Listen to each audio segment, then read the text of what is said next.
네, 여전히 임대주택이라고 하면 못 사는 사람들이 사는 곳이라는 인식이 만연한데요. 이런 인식이 계속될 경우 사회적 비용이 증가하게 되고 오히려 주거 안정을 해칠 수 있다는 그런 의견이 있어서요. 한번 정리를 해드리도록 하겠습니다. 자, 먼저 첫 번째 이야기는요. 우리나라의 주택 구조는 이런 형태로 이루어져 있습니다. 전국에 2천만 가구가 있고요. 그 2천만 가구 가운데 1,000만 가구가 세입자입니다. 그리고 나머지 1,000만 가구가 다주택자고 이 나머지 절반의 주택이 많은 1,000만 가구가 나머지 집이 없는 1,000만 가구에게 집을 공급해주고 있는 그런 형태가 우리나라의 주택 구조입니다. 이것을 흔히 우리는 민간이 주택을 공급하고 있다 이렇게 얘기를 하고 있는데요. 그러니까 옆집 아저씨가 집이 여러 채라서 우리 집에게 집을 빌려주고 있는 구조가 우리나라의 주택 구조입니다. 그런데 이렇게 자꾸 민간이 주택을 공급하는 역할을 대부분 담당하고 있을 때 생기게 되는 문제점들이 여러 가지가 있습니다. 먼저 주택가격 상승기에는요. 많으면 2년에 한 번씩은 이사를 가야 되겠죠. 그리고 이사를 갈 때마다 전월세를 비롯한 주거비가 상승을 하게 됩니다. 주거비가 상승하게 되면 결국 가처분 소득이 감소하게 되고요. 이 비용이 임계치에 도달하게 될 경우 그 비용은 결국 국가에서 복지 예산을 충당을 해서 담당을 해야 되는 겁니다. 사회적 비용이 증가하게 되고 주거 안정을 해치게 되는 거죠. 그렇다면 만약에 주택 가격이 하락할 때는 어떨까요? 재계약을 할 때마다 깡통주택이 발생할 가능성이 있습니다. 그러면 전세금을 줘야 되는데 전세금을 마련하지 못한 집주인이 투매를 하게 될 가능성이 있죠. 현금을 마련하기 위해서. 결국 주택가격 하락기에 민간에서 주택을 공급하게 될 경우에는 주거비의 변동폭이 너무나도 커지게 됩니다. 그렇게 되면 사람들이 돈을 잘 안 쓰려고 하겠죠. 주거 안정을 해치게 되고 결국 주거 안정을 해치게 됐을 때 국가에서 복지 예산을 들여서 결국 보전을 해줘야 되는 겁니다. 이도 마찬가지로 사회적 비용이 증가하게 되는 것이고요. 주거 안정을 해치게 되는 것입니다. 그럼 만약에 예를 들어서 주택 가격이 전혀 움직이지 않는다고 가정해보죠. 그렇게 될 경우 세상이 아름다워질까요? 사실 그렇지는 않습니다. 가격이 변하지 않을 때에는 거래가 발생하지 않습니다. 결국 주택 거래에 절벽이 발생하게 되고요. 우리나라처럼 국민 자산 가운데 70%가 부동산에 묶여 있게 될 경우 이 거래가 발생하지 않는다는 것은 결국 국민들의 현금 유동성이 부족해지게 된다는 것을 의미하고요.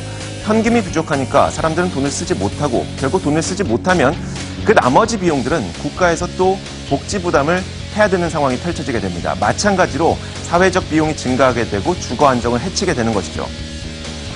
임대주택은 어떨까요? 현재 상황만 봤을 때는 이렇습니다. 일단 임대주택에 거주하게 될 경우 최소 8년까지는 이사할 필요가 없습니다.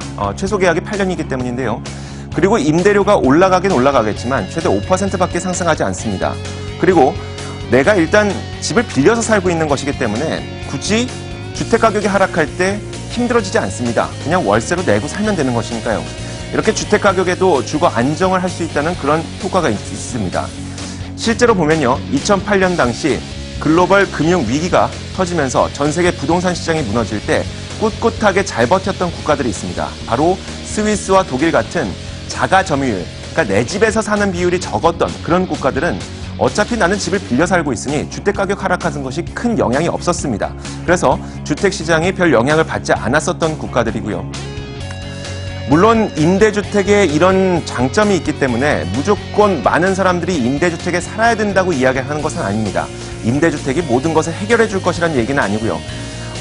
전 세계적으로 봤을 때 주거가 안정되어 있다고 손꼽히는 오스트리아의 경우를 보면 내 집에 사는 경우 그리고 공공임대에 사는 그 비율, 민간 임대에 사는 비율이 적절하게 주거 형태가 다양하게 균형을 맞추고 있더라는 겁니다. 그러니까 이런 겁니다. 임대주택이 갖고 있는 장점이 있기 때문에 임대주택에 모두 다 살아야 된다 이런 이야기는 아니고요.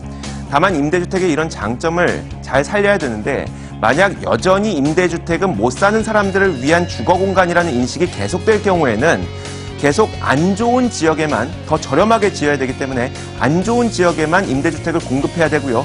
더 저렴한 임대료만 받을 수가 있습니다. 그러면 안 그래도 임대주택에는 돈이 많이 들어가는데 비용은 들어가면서 실효성은 별로 없는 안 좋은 선택만을 계속 하게 된다는 겁니다. 그래서 임대주택은 그런 복지의 개념 물론 있긴 하지만 선택의 개념도 있다는 인식의 전환이 필요한 시점이라는 겁니다. 시장을 읽는 남자입니다.